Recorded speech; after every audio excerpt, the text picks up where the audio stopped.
Three very similar documents land on your desk, and confusing them quietly costs you marks in almost every bookkeeping exam you sit. An invoice is the seller's formal request for payment, raised when goods or services are delivered, and it records the amount the customer now owes.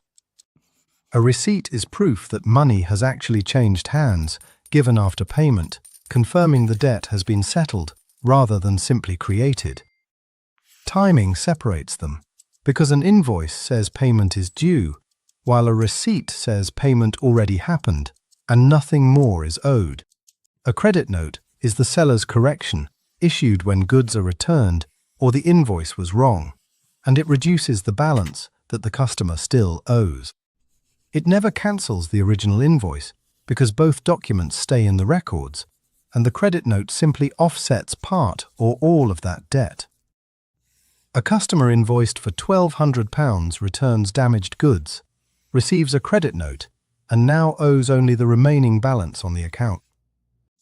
So invoice means money owed, receipt means money paid, and credit note means money owed back to them.